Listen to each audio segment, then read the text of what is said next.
다니엘 4장은 느부갓네살의 회개, 회심을 다루고 있습니다.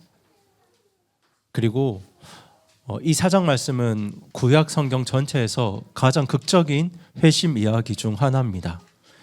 이제 신약에서는 사도 바울의 회심이 대표적인 이야기라면 구약에서는 느부갓네살 왕의 회심이 그렇습니다.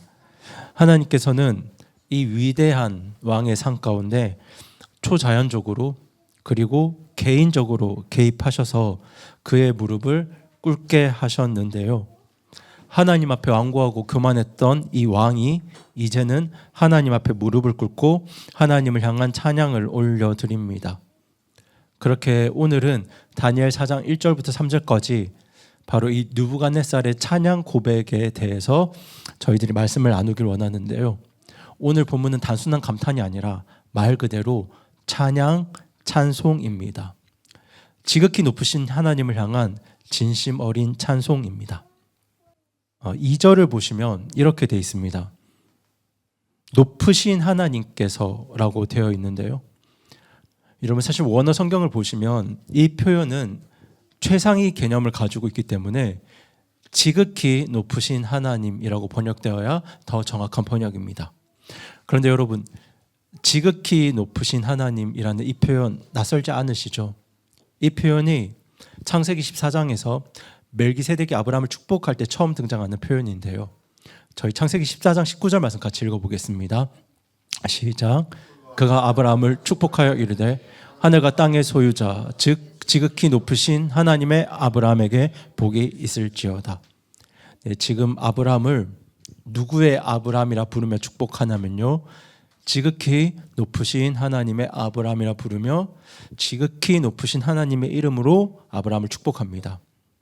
그런데 그 하나님을 향한 고백이 지금은 우상을 섬기던 바벨론 왕의 입에서 그대로 똑같이 찬양으로 고백되고 있습니다. 여러분 다시 한번 말씀드립니다. 오늘 본문 말씀은, 오늘 본문의 찬양 고백은요, 다윗이나 솔로몬, 히스기야 같은 이스라엘 왕의 찬양이 아닙니다. 지금 이건 바벨론의 왕, 그렇게 우상을 섬기던 이방 왕 느부갓네살의 찬송입니다. 지금 그 느부갓네살이 우리 하나님을 지극히 높으신 분으로 인정하고 그분이 찬양받기 합당하신 분임을 고백하면서 이 찬양을 올려드리고 있습니다. 여러분 이 고백이 얼마나 놀라운 고백이냐면요, 당대 최고 권력을 가진 한 이방 왕이 지극히 높으신 하나님을 고백하며 이 하나님에 대한 찬양을 온 세상에 선포하고 있습니다. 조서를 내려서 온 세상 온 나라에 조서를 내려서 하나님을 향한 찬송을 선포하고 있는데요. 여러분 다윗이 이 고백을 들었다면 얼마나 기뻤을까요? 왜냐하면 다윗이 간절히 고대했던 것이 바로 온 땅이 주님께 노래하는 날이었기 때문입니다. 우리 시편 96편 1절 2절 3절 말씀 같이 읽어보겠습니다. 시작.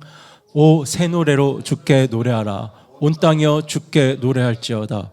주께 노래하고 그분의 이름을 찬송하며 그분의 구원을 날마다 전할지어다. 그분의 영광을 이교도들 가운데 밝히 알리고 그분의 이적들을 모든 백성들 가운데 밝히 알릴지어다. 네, 이 말씀에 기록된 것처럼 하나님의 영광이 모든 이방인들 가운데 밝히 알려지고 하나님의 이적이 모든 백성들 가운데 밝히 알려지는 것, 이것이 바로 다윗이 그렇게 꿈꾸었던 찬양입니다. 그런데 지금 이 찬양이 누구의 입을 통해 이루어지고 있나요? 네, 느부갓네살의 입을 통해서 이루어지고 있습니다.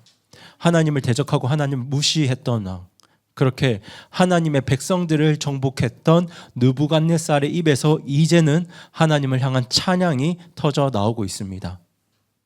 그렇게 우리 하나님은 찬양받기에 매우 합당하신 분인데요, 열방이 하나님을 대적하는 것 같아도 결국 우리 하나님은 모든 영광과 찬양을 홀로 받으실 분입니다. 그리고 우리 하나님 왕국의 왕이신 우리 예수님도 마찬가지입니다. 빌립보서 2장 10절 11절에 기록된 것처럼 하늘에 있는 것들과 땅에 있는 것들과 땅 아래 있는 것들의 모든 무릎이 예수라는 이름에 굴복하게 하시고 또 모든 혀가 예수 그리스도는 주시라고 시인하여 하나님 아버지께 영광을 돌리게 하는 날이 반드시 올 것입니다. 그리고 지금 이 순간에도 하나님은 시간과 공간을 초월하여 각 사람의 삶에 개입하셔서 교만한 자를 낮추시고 그들을 회복시킴으로 그들의 입술을 통해 찬양을 받고 계십니다. 이 일이 바로 오늘 느부갓네살에게 일어난 일입니다. 오늘 본문에서 느부갓네살은 그렇게 지극히 높으신 하나님을 찬양하고 있는데요. 오늘 우리가 이 느부갓네살의 찬양을 통해서 좀 살펴보려고 하는 몇 가지 포인트 중에 첫 번째 포인트가 무엇이냐면 바로 참된 회개가 무엇인가 하는 것입니다. 우리 1번 같이 한번 읽어보겠습니다. 시작. 회개는 왕자의 교체입니다. 여러분 오늘 본문을 보시면 지금 느부갓네살이 온 땅에 거하는 모든 백성들과 민족들과 언어들에게 조서를 내립니다. 그런데 놀라운 것은 이 조서가 이제는 우상이 아니라 우상 때문이 아니라 하나님 때문에 내려졌다는 사실이에요. 사실 이 장면을 다니엘 3장과 비교해 볼 때 사람이 어떻게 이렇게까지 변할 수 있을까 하는 생각이 듭니다. 우리가 설교를 통해서 나누진 않았지만 다니엘 3장을 보시면 느부갓네살은 온 나라 백성들을 향해 조서를 내려서 자기가 만든 금신상에 절하게 합니다. 우리 다니엘 3장 4절 5절 같이 읽겠습니다. 시작. 그때 선포하는 자가 크게 외쳐 이르되 오 백성들과 민족들과 언어들아 왕께서 너희에게 명령하시나니 너희는 코넷과 피리와 하프와 트럼본과 비파와 줄 달린 타악기와 온갖 종류의 음악 소리를 들을 때 엎드려 느부갓네살 왕이 세운 금령상에게 경배하라. 네. 이렇게 조금 전까지만 해도 느부갓네살은 세상 모든 백성들에게 자기가 만든 금신상, 금형상을 향해 경배할 것을, 절할 것을 명령했습니다. 그리고 그 신상에게 절하지 않으면 불타는 용광로에 던져 넣겠다고 한 사람이 바로 느부갓네살이었습니다. 그렇게 느부갓네살이 이 금신상을 통해서 뭘 말하고 싶었을까요? 내 왕국이죠. 내 왕국은 영원할 거야. 나의 통치는 대대에 이를 것이다. 이걸 말하고 싶었을 겁니다. 그런데 그렇게 자기 왕국을 고집했던 느부갓네살이 4장에서는 전혀 다른 고백을 합니다. 우리 4장 3절 후반부 말씀을 같이 한번 읽어보겠습니다. 시작. 그분의 왕국은 영존하는 왕국이요 그분의 통치는 대대에 이르리로다. 네. 여러분, 내 왕국은 영원할 것이다. 나의 통치는 대대에 이를 것이다. 그렇게 나의 왕국을 고집했던 느부갓네살이 지금은 누구의 왕국을 고백하나요? 그렇죠. 하나님의 왕국, 그분의 왕국을 고백합니다. 그분의 왕국은 영원할 것이고 그분의 통치는 대대에 이르리로다. 이렇게 고백합니다. 여러분 이것이 바로 회개입니다. 예전에는 내가 왕이다, 내가 주인이다 라고 외쳤던 사람들이 이제는 하나님이 왕이시다라고 고백하는 것. 예전에는 모든 민족이 나를 찬양하라, 나를 높여라 이렇게 외쳤던 자가 이제는 모든 민족이 하나님을 찬양하라 이렇게 외치는 것. 여러분 이것이 진짜 회개입니다. 여러분 아무리 하나님의 이름을 욕되게 했던 사람도 진짜로 하나님을 만나면 반드시 그 잘못을 드러내고 바로잡게 되어 있습니다. 때문에 참된 회개는요, 저는 이제 예수님 믿어요 하는 고백으로 끝나지 않습니다. 진짜 회개, 진짜 회심은 내가 과거에 어떻게 하나님을 모독했는지를 깨닫고 그 잘못을 고백하면서 이전의 관객들 앞에서 예전에 저는 틀렸습니다. 우리 하나님이 참 하나님이십니다. 이렇게 고백하게 합니다. 그렇게 과거의 죄 때문에 마음 아파하고 그 잘못을 바로 잡으려는 열망이 생기는 것, 이것이 진짜 회개의 증거입니다. 그 회개의 고백이 바로 느부갓네살의 고백이었습니다. 그리고 우리는 이 고백 속에서 이 느부갓네살이 시편 145편 말씀을 그대로 인용한 걸 볼 수 있는데요. 우리 다 함께 시편 145편 13절 말씀 읽겠습니다. 시작. 주의 왕국은 영존하는 왕국이오며 주의 통치는 내내 모든 세대에 지속되나이다. 여러분 지금 이 말씀이 다니엘 4장 3절에 기록된 느부갓네살의 고백과 거의 동일한 문장이잖아요. 이 원어 성경을 보시면 거의 똑같은 문장입니다. 그런데 지금 이 고백이 시편의 찬양으로 기록되어 있는데요. 어떻게 느부갓네살은 이 시편의 찬양, 정확하게 말씀드리면 다윗의 찬양을 알았을까요?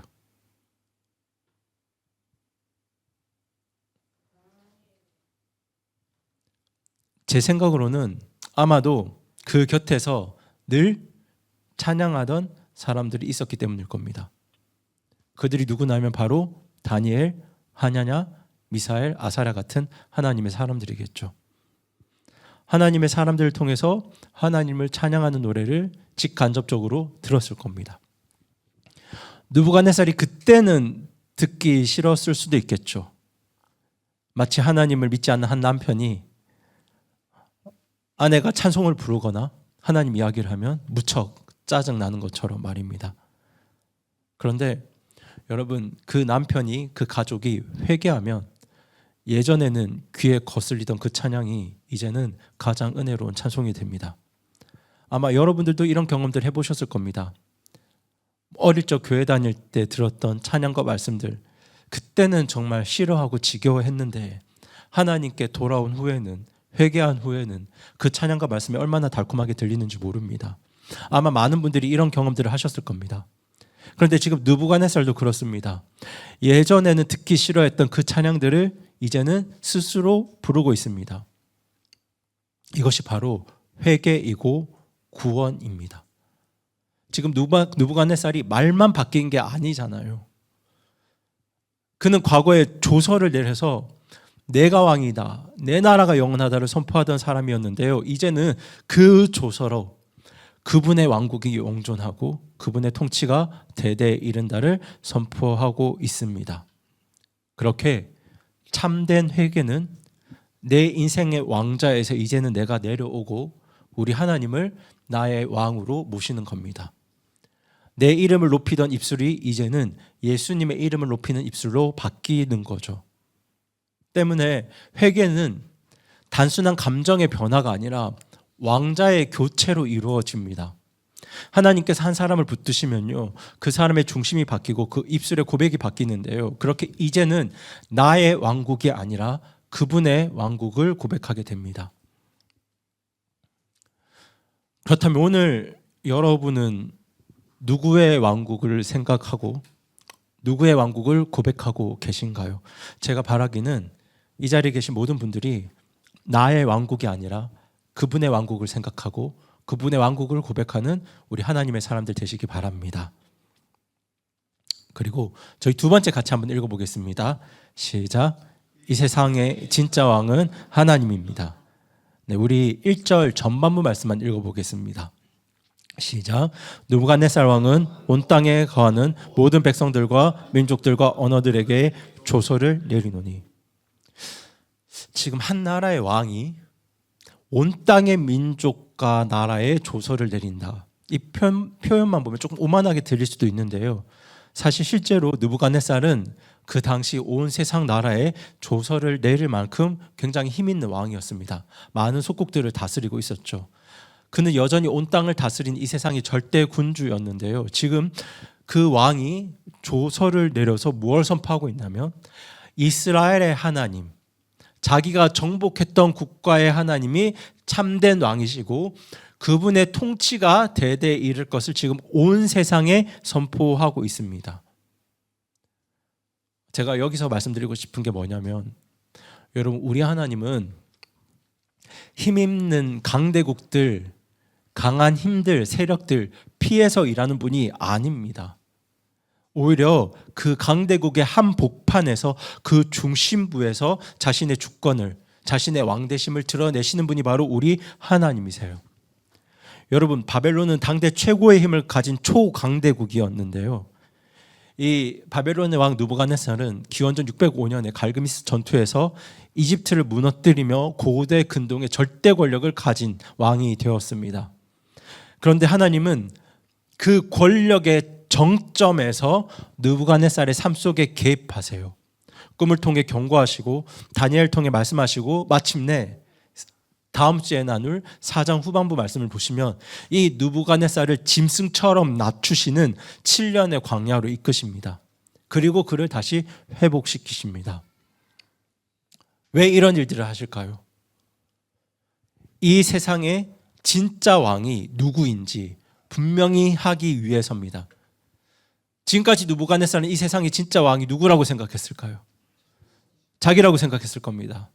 그런데 이제는 느부갓네살 내가 이 세상의 왕이 아니라 하나님인 내가 이 세상의 진짜 왕이다. 여러분, 이것이 다니엘 4장의 핵심 메시지입니다. 그런데 하나님께서는 이 진리를 어떻게 드러내시냐면요, 강한 군사력으로 드러내지 않으세요. 세상의 강한 자들을 통해서 그렇게 드러내지 않으십니다. 하나님은 이 일을 누구를 통해서 이루시냐면 약한 민족, 포로로 끌려온 유다 백성, 그 중에서도 어린 소년에 불과했던 다니엘과 그의 친구들을 통해서 하나님께서 어떤 분이신지를 드러냅니다. 우리가 일전에 다니엘 1장을 나누었지만 다니엘 1장을 보시면 유다는 패배한 국가였고요, 예루살렘은 함락되었습니다. 하나님의 백성들은 노예 포로가 되었습니다. 바벨론은 강했지만 유다는 너무 약했습니다. 그런데 하나님은 그 세상 권력의 중심부에서 강한 백성이 아니라 약한 백성을 통해 이 세상의 진짜 왕이 우리 하나님이심을 온 세상에 선포하게 하십니다. 그렇게 약한 자들을 통해서 일하시는 우리 하나님에 대한 이야기는 다니엘서만의 이야기가 아닙니다. 여러분, 출애굽기 기억하시죠? 출애굽기에서 이스라엘은 약하고 힘없는 노예 민족이었습니다. 그런데 우리 하나님은 그 약한 백성을 통해서, 그 약한 모세를 통해서 강력한 이집트의 심장부에서 누가 진짜 왕인가, 누가 진짜 신인가를 분명하게 드러내셨습니다. 여러분, 신약에서도 마찬가지입니다.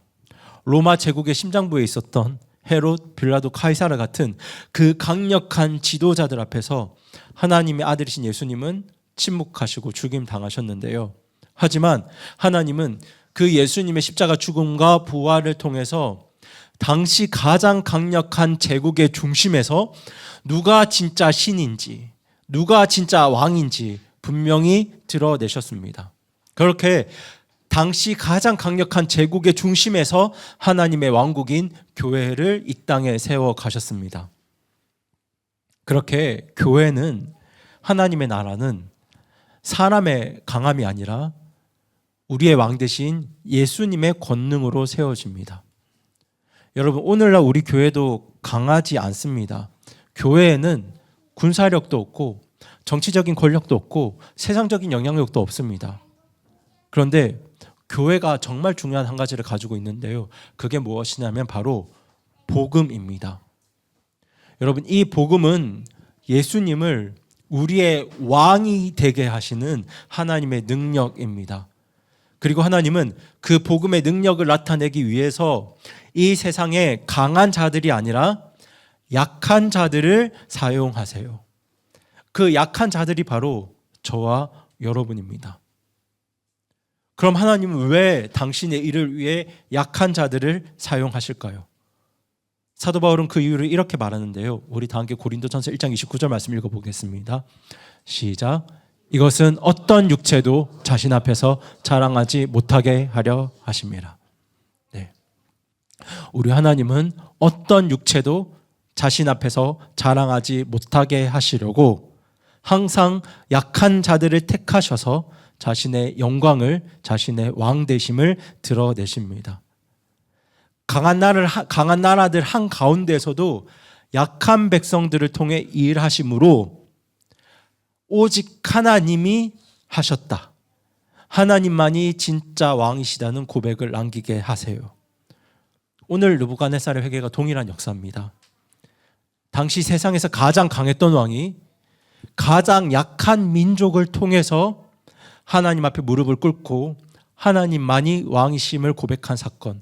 여러분, 이런 일이 가능한 건 그 어떤 시대에도, 그 어떤 강한 나라 앞에서도 우리 하나님이 이 세상의 진짜 왕이시기 때문입니다. 그리고 하나님은 오늘도 동일한 방법으로 일하고 계세요.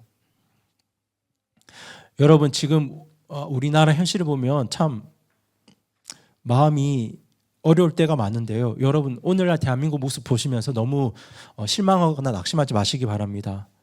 오늘날 지금 우리나라 모습을 볼 때 마음이 무겁고 실망되고 낙심하는 성도분들 적지 않으실 것 같은데요. 주님의 교회를 공개적으로 조롱하는 목소리는 커지고 있고 성경적인 가치관은 시대에 뒤처진 것처럼 취급받고 있죠. 교회는 점점 약해져 갑니다. 이런 모습 보면 이 나라에 더 이상 소망이 있을까? 지금 이 땅에서 하나님 나라의 역사는 이제 끝나가는 것 아닐까? 이런 질문이 우리 마음에 스며드는데요. 여러분 너무 그렇게 생각하지 마세요. 우리 하나님은 하나님을 대적하던 세계 초강대국들 한가운데서 가장 분명하게 자신의 주권을, 자신의 왕대심을 드러내신 분입니다. 이집트 때도 그랬고 바벨론 때도 그랬고 로마 제국 때도 그랬습니다. 그 어떤 강한 제국도 우리 하나님이 하시는 일을 막지 못했습니다. 왜냐하면 우리 하나님이 온 세상의 진짜 왕이시기 때문입니다.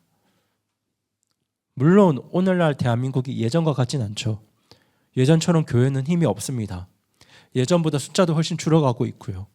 그렇게 더 이상 교회의 힘과 영향력은 커 보이지 않는데요. 그런데 여러분 이런 시대에 저는 이런 질문을 드리고 싶어요. 여러분 하나님이 언제 가장 힘있게 일하셨을까요? 교회가 강할 때 일하셨나요? 성도들이 능력 있을 때 일하셨습니까? 아니잖아요. 아닙니다. 하나님은 강한 교회가 아니라 약한 교회를 통해 약한 사람들을 통해 자신의 주권과 능력을 드러내셨습니다. 왜냐하면 그래야만 우리가 했다, 우리의 힘이었다, 우리의 전략이었다, 아무도 이렇게 자랑하지 못하기 때문입니다. 그렇게 우리 하나님은 오직 이런 고백만 남기기를 원하시는데요. 저희 같이 한번 읽어보겠습니다. 시작.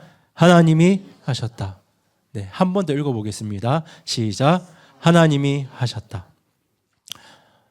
저는 앞으로 우리 교회 역사에도 하나님이 하셨다, 이런 고백만 남기를 원합니다.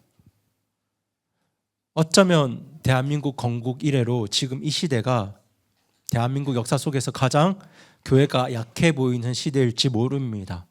하지만 성경적인 관점에서 보면 이런 시대가 바로 우리 하나님께서 가장 하나님답게 일하실 수 있는 시간입니다. 우리는 다만 그 하나님의 일에 쓰임받기를 간절히 바랄 뿐입니다. 결국 영광을 받으실 분도 우리 하나님이시고 역사를 이루시는 분도 우리 하나님이시고 열매를 맺게 하시는 분도 우리 하나님이십니다. 그러니 여러분 지금 시대 보고 너무 절망하지 마시고요. 정치를 보고 너무 낙심하지 마시고요. 교회의 연약함을 보고 너무 두려워하지 마세요. 우리 하나님은 여전히 살아계시고 여전히 왕이시고 여전히 자신의 영광을 위해 주권적으로 일하고 계십니다. 그러니까 절대로 소망 잃지 마시기 바랍니다. 그런데 여러분, 하나님이 이렇게 나라와 민족의 역사 속에서 스케일 크게만 일하시는 분은 아니세요. 우리 하나님은 한 사람 한 사람의 삶 속에 아주 깊고 개인적인 방식으로 일하시는 분이신데요. 그래서 오늘 마지막으로 살펴볼 것은 하나님께서 느부갓네살 한 사람에게 어떻게 개인적으로 역사하셨는가입니다. 저희 같이 한번 읽어보겠습니다. 시작. 구원은 내게 행하신 일을 통해 이루어집니다. 네, 우리 2절 말씀 다시 한번 읽어보겠습니다. 시작. 나는 높으신 하나님께서 내게 행하신 표적들과 이적들을 알리는 것이 좋은 줄로 생각하였노라. 네, 여러분 여기서 내게 행하신 이라는 표현에 주목해 주시기 바랍니다. 내게 행하신 일이라는 이 표현은 정말 중요한 표현입니다. 지금 느부갓네살은 하나님께서 나를 위해 내게 행하신 일을 알리고 싶다고 말하고 있는데요. 그렇게 내게 행하신 일이 있었기 때문에 7년 동안 짐승처럼 살았던 느부갓네살이 회개하고 회복할 수 있었습니다. 그렇게 여러분 구원은요, 우리에게 행하신 일이 아니라 내게 행하신 일을 통해서 이루어집니다. 여러분, 내 옆 사람에게 일어난 기적을 보는 것만으로 구원이 이루어지지 않습니다. 내 옆 사람에게 일어난 하나님의 역사를 경험하는 것만으로 구원이 이루어지지 않아요. 여러분, 다른 사람이 불 속에 건짐받는 것을 보는 것만으로는 그 사람의 마음이 변하지 않습니다. 회개나 구원은 언제나 하나님께서 그 사람 삶에, 각 사람 삶에 직접적으로 그리고 초자연적으로 개입하실 때 그렇게 내게 행하신 일을 통해서 이루어집니다. 여러분 기억하시죠? 다니엘이 느부갓네살의 꿈을 맞추고 그 의미까지 해석했을 때 느부갓네살이 감탄은 합니다. 놀라워했죠. 하지만 무엇을 하지 않았냐면 아직 회개하진 않았습니다. 다니엘과 그 친구들이 용광로 불에서 살아났을 때도 느부갓네살은 감탄했습니다. 놀라워했죠. 하지만 아직 회개하진 않았어요. 느부갓네살이 진짜 하나님을 만난 건 그의 교만함 때문에 하나님께서 그를 짐승처럼 만들어 버리시고 7년 동안 정신없이 방황하게 하신 후였습니다. 그렇게 나에게 행하신 일이 있고 난 뒤에야 느부갓네살이 진짜로 회개합니다. 그래서 신학자 이안 두굿이라는 분이 이렇게 말했는데요. 기적적인 일들을 보는 것만으로는 회개가 일어나지 않는다. 진정한 회개는 하나님의 능력과 은혜를 개인적으로 체험할 때 일어난다. 여러분, 사울이었던 바울이 예수님을 만날 때도 그랬습니다. 사울은 스데반이 죽어가는 모습을 보았는데요. 그때 스데반이 죽어가면서도 이 죄를 저들의 책임으로 돌리지 마옵소서라고 고백합니다. 놀라운 고백이었죠. 그 모습에 사울은 놀라워했지만 감탄했지만 아직 회개하진 않았습니다. 하지만 그 사울이 다마스쿠스로 가는 길에 예수님께서 사울을 직접 찾아오셨을 때 사울의 삶이 변합니다. 그렇게 사울이 바울이 되었습니다. 여러분, 다른 사람의 간증과 다른 사람이 경험했던 기적이 우리에게 감동을 줄 수는 있지만 그것이 우리를 구원할 수는 없습니다. 여러분, 구원은 오직 하나님께서 내 마음에 찾아오셔서 나의 죄를 보게 하시고 내가 그리스도를 믿게 하시고 내가 예수님 앞에 무릎 꿇게 하시는, 항복하게 하시는 나에게 행하신 일을 통해서만 일어납니다. 여러분, 이건 전도에 있어서도 아주 중요한 원리인데요. 어떤 분들은 이런 말들을 하세요. 저 사람은 너무 똑똑해서 복음을 못 믿을 거예요. 저 사람은 과학자예요. 의사입니다. 변호사입니다. 때문에 저 사람은 단순한 복음으로는 안 될 거예요. 근데 여러분, 그렇지 않습니다. 복음은 부족하지 않습니다. 복음은 하나님의 능력입니다. 여러분, 복음은 IQ 낮은 사람에게만 효과가 있는 게 아닙니다. 지혜롭고 명석한 사람도, 이 세상 최고의 자리에 있는 사람도 구원받게 하는 하나님의 권능이 바로 복음의 능력입니다.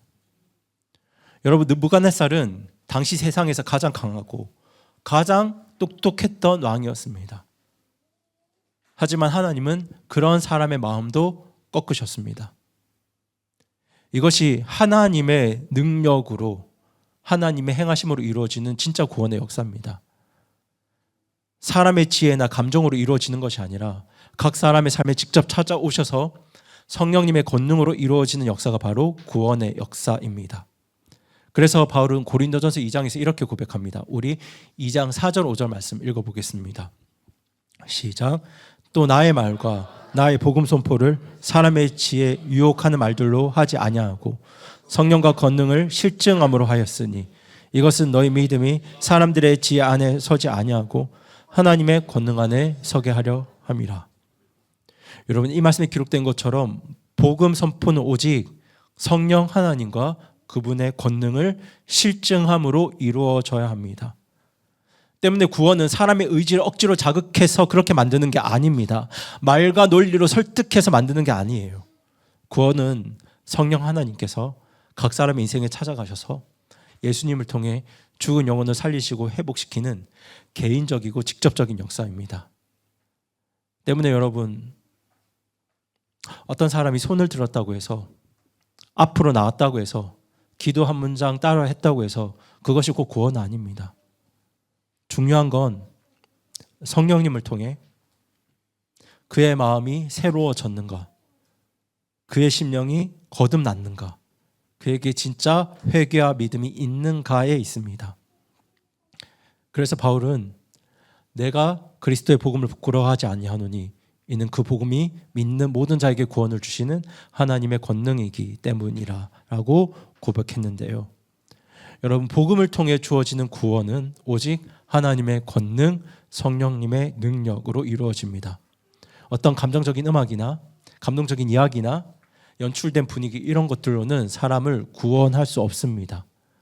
진짜 구원은 하나님께서 그 사람의 교만을 꺾으시고 그 심령을 찢으시고 자신의 죄를 보게 하시고 그렇게 그리스도의 십자가를 바라보게 하시는 성령님의 초자연적인 권능을 통해 이루어집니다. 때문에 여러분, 저는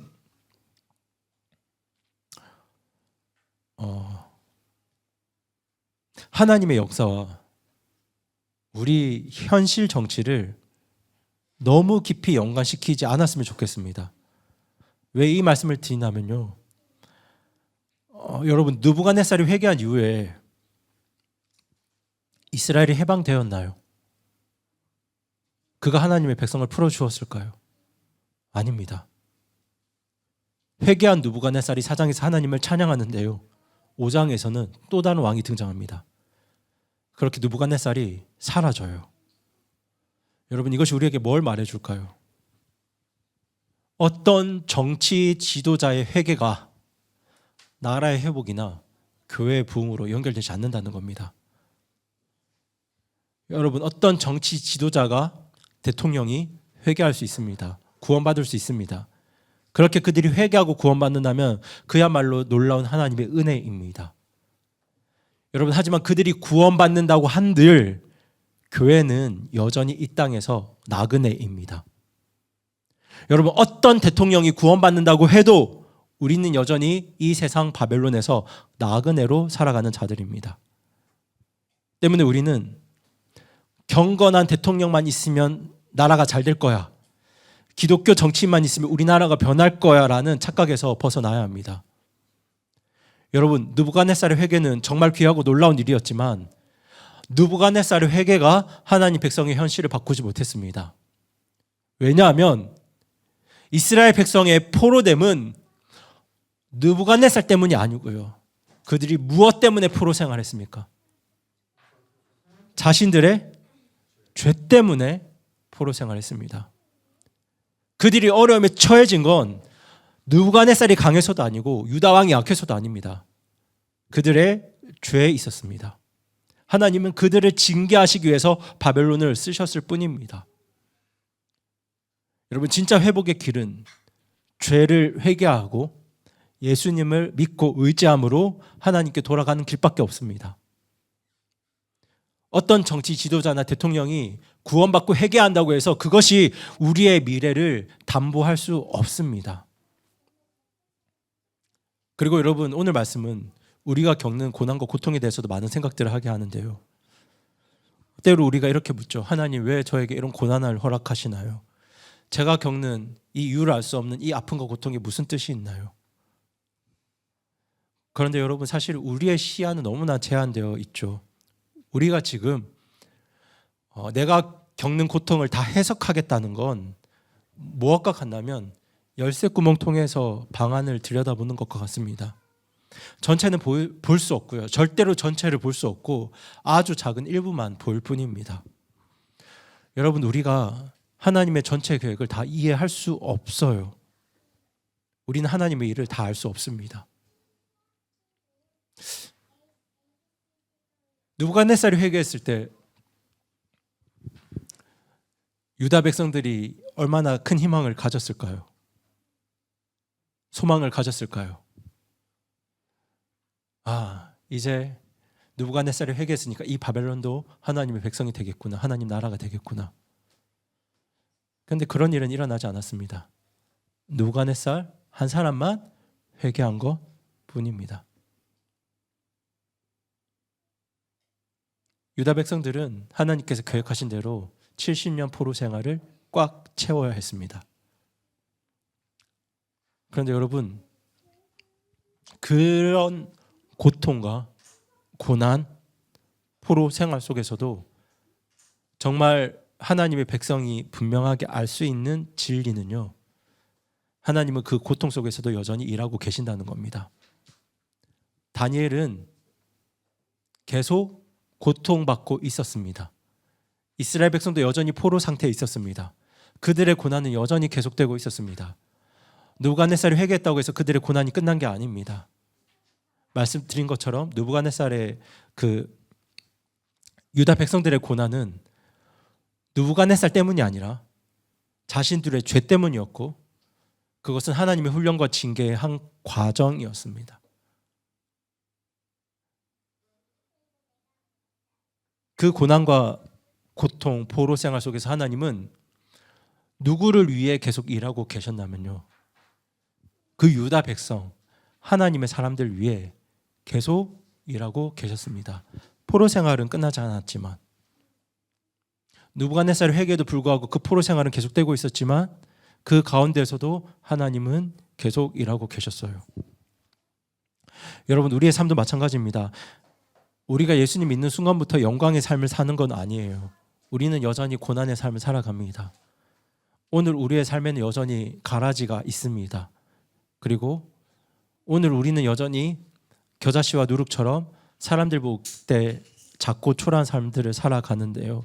여러분, 그런데 그 고난이 사실 저와 여러분이 하나님의 자녀라는 증거입니다. 우리 로마서 8장 17절 말씀 같이 한번 읽어보겠습니다. 고린도전서 1장 29절이 아니고요, 제가 주소를 잘못 기록해뒀는데 로마서 8장 17절입니다. 같이 한번 읽어보겠습니다. 시작. 자녀이면 또한 상속자 곧 하나님의 상속자요 그리스도와 함께하는 공동 상속자인데 우리가 그분과 함께 영광을 받기 위해 고난도 함께 당하면 그러하니라. 이 말씀에 기록된 것처럼 우리가 고난을 통해서 그리스도와 함께하는 영광에 이르게 되는데요, 어떻게 그리스도와 함께하는 영광에 이르게 될까요? 여러분, 우리가 예수님의 영광에 이르게 되는 길은 하나님의 형상을 닮아가는 겁니다. 예수님 닮아가는 게 예수님의 영광에 이르는 길이에요. 그런데 하나님께서는 우리를 그렇게 하나님의 형상, 예수 그리스도의 형상으로 빚어가시기 위해서 무엇을 사용하시냐면요, 고난을 사용하십니다. 우리를 겨자씨와 누룩처럼 살게 하세요. 가라지 속에 살게 하십니다. 그 속에서 우리를 예수님의 형상으로 빚어가십니다. 때문에 우리에게 고난은 그렇게 낯선 일이 아니에요. 고난은 우리의 현실이고 우리 삶의 일부입니다. 다만 그 고난 속에서도 우리가 소망할 수 있는 건요, 하나님께서 그 고난 가운데서도 우리를 만나시고 연단하시고 우리를 자라게 하신 하나님의 은혜에 있습니다. 여러분, 제가 이런 말씀 드리기 정말 송구한데요, 저와 여러분은 매 순간 늙어갑니다. 매 순간 연약해져요. 그렇게 우리의 몸은 매일 낡아가고 있고 매일 연약해져만 가는데, 우리는 약해지는데 우리가 받는 고난은 금방 사라지지 않습니다. 그런데 여러분, 우리 하나님께서는 우리가 경험하는 그 고난 속에서 또 그 연약함 속에서도 저와 여러분을 하나님의 형상으로 빚어가고 계세요. 그것도 우리 각자의 삶에 직접 역사하셔서 개인적으로 초자연적으로 개입하셔서 그렇게 나에게 행하신 일들을 통해서 저와 여러분을 하나님의 형상으로 빚어가고 계십니다. 내게 행하신 일을 통해서 저와 여러분을 구원하셨던 것처럼 지금도 내 옆에 사람이 아니고요, 나에게 행하시는 일들을 통해서, 지난주에 하나님께서 여러분들 삶 가운데 어떤 일들을 행하셨는지 잘 모르겠습니다. 그리고 앞으로 하나님께서 여러분 각자의 삶 가운데 어떤 일들을 행하실지 잘 모르겠지만, 그렇게 나에게 행하신 일들을 통해서 하나님은 저와 여러분을 하나님의 형상으로 빚어가고 계세요. 다니엘에게 행하셨던 일을 통해서, 수많은 하나님의 사람들 각자에게 행하신 일을 통해서 하나님께서 그 하나님의 사람들을 하나님의 사람으로 빚어가셨던 것처럼 오늘 우리에게도 그렇게 일하고 계십니다. 때문에 여러분, 내가 너무 약해 보이더라도, 그리고 오늘 우리 삶에 어떤 고난이 있더라도 나에게 행하신 일을 통해서 나를 구원하시고 지금도 나를 빚어가고 계시는 우리 하나님께 모든 감사와 영광을 올려드리시기 바랍니다.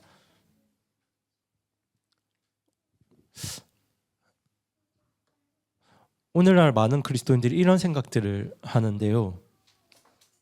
이렇게 생각하는 분들이 계실 거예요. 하나님, 저는 하나님을 위해 유명해지고 싶습니다. 유명한 운동선수, 유명한 연예인, 유명한 정치인이 되어서 하나님 전하고 싶습니다. 물론 하나님께서 그렇게 일하실 수 있는데요. 여러분, 이 말은 사실 순서가 잘못되었습니다. 여러분이 정말로 하나님께 영광 돌리기 원하시면 이렇게 기도하셔야 됩니다. 하나님, 저를 낮추어 주세요.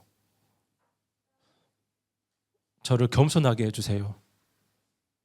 제가 작아지게 해주세요. 그렇게 예수님만 크게 드러나게 해주세요. 우리가 그렇게 기도해야 합니다. 작아지게 해달라고 기도해야 합니다. 그런데 오늘날 사람들이 참 유명인의 간증을 좋아하죠. 이분의 간증은 정말 파워풀합니다.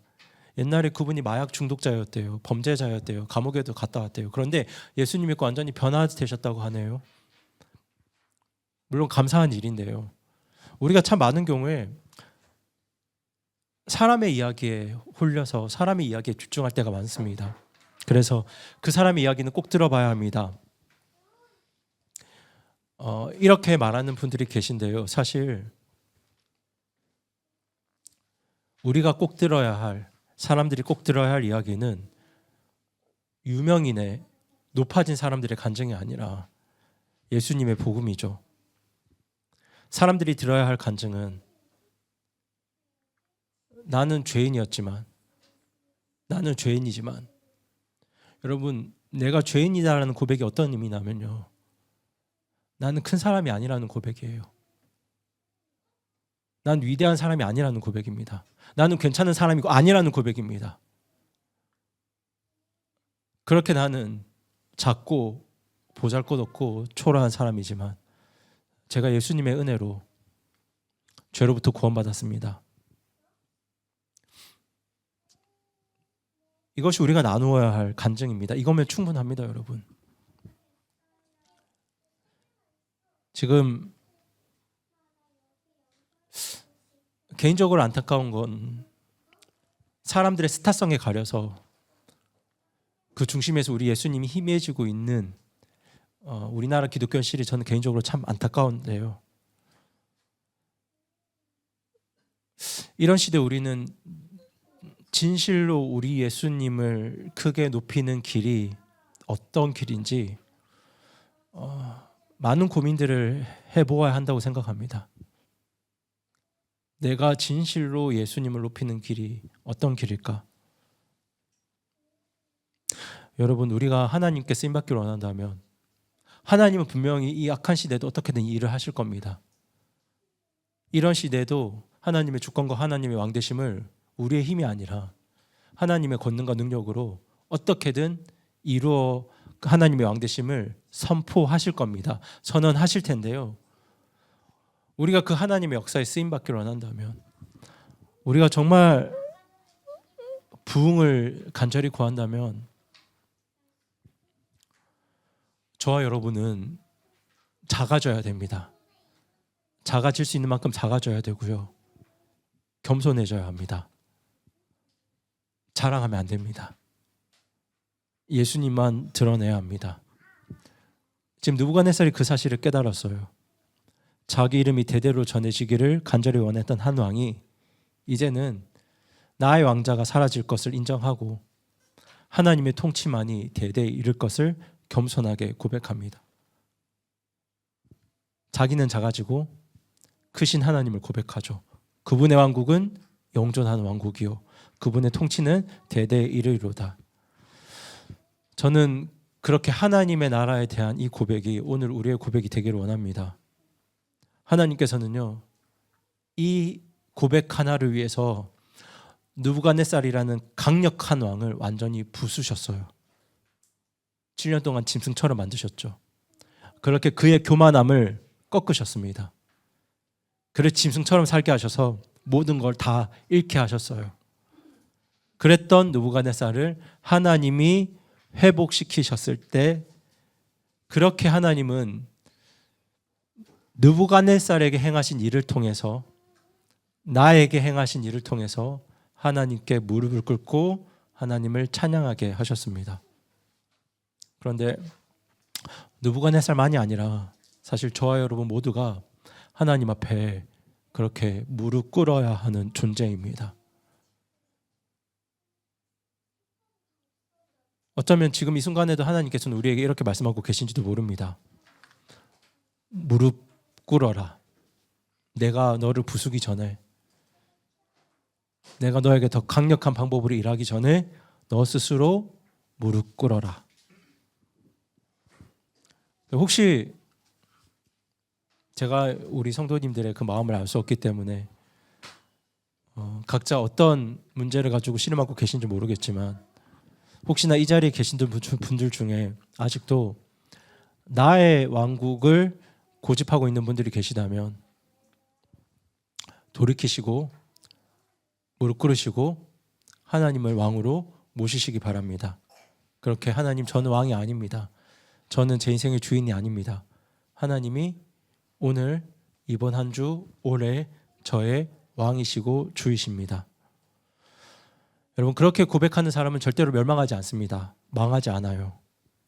그래서 저는 오늘 이 자리에 계신 모든 분들이 그렇게 하나님 앞에 무릎 꿇을 수 있기를 바랍니다. 그러면 하나님께서는 저와 여러분을 일으켜 세워서, 보이시죠? 우리가 무릎 꿇으면 하나님이 세우시고 회복시키세요. 그 일은 하나님이 하십니다. 하나님이 저와 여러분을 일으켜 세워서 우리를 통해 영광 받으시고 우리의 입술을 통해, 우리의 삶을 통해 오직 우리 주 예수님만이 이 세상의 참된 왕이심을, 진짜 왕이심을 온 세상에 드러내실 겁니다.